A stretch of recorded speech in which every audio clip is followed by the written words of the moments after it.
হাজার শহীদের রক্তের উপর দাঁড়িয়ে গঠিত একটি সরকার। কিন্তু আমরা দেখতে পাচ্ছি সরকারে বসে গিয়ে মন্ত্রিসভা গঠন করে তারা জুলাই সনদকে বিদ্যাঙ্গুলি দেখাতে চায়।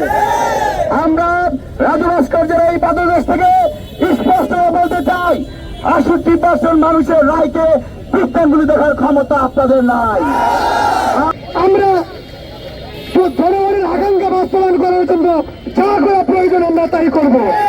সেটা যদি বিএনপির বিপক্ষে যায়, সেটা যদি প্রধানমন্ত্রীর বিপক্ষে যায়, আমরা সেটাই করব।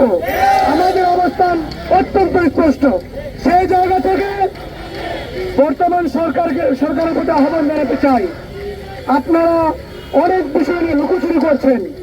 জুলাই সনদ নিয়ে আপনাদের কি অবস্থান সেটা স্পষ্ট করছেন না।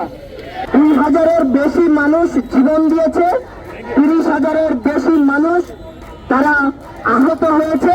সে আহত এবং নিহতের সমন্বয়ে এই নতুন বাংলাদেশ আমরা গড়ে তুলেছি। সুতরাং এই দেশের জনগণ চায় এই জুলাই সনদ বাস্তবায়ন করতে।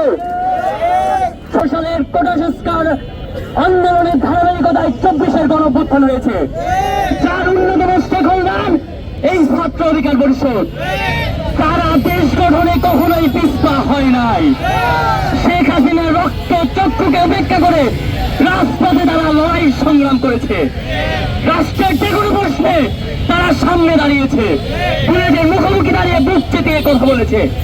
তাই এই বাংলাদেশ নিয়ে, নতুন বাংলাদেশের নতুন বন্দোবস্ত নিয়ে কোন প্রকার যদি কাটাছেড়া হয়, সেটাকে এই ছাত্র অধিকার পরিষদ ছেড়ে কথা বলবে না। গণতান্ত্রিক দেশে, ডেমোক্রেটিক কান্ট্রিতে তারাই রাজনীতি করবে যারা জনগণের আকাঙ্ক্ষাকে বাস্তবায়ন করবে। কিন্তু আমরা এই জুলাই সনদের বাস্তবায়ন দেখতে পাচ্ছি না। এই জুলাই সনদ বাস্তবায়নের জন্য বাংলাদেশের জনগণ 68% ভোটে গণভোটে হ্যাঁ পক্ষে রায় দিয়েছিল। বাংলাদেশের জনগণ বিএনপির প্রতি আস্থা রেখে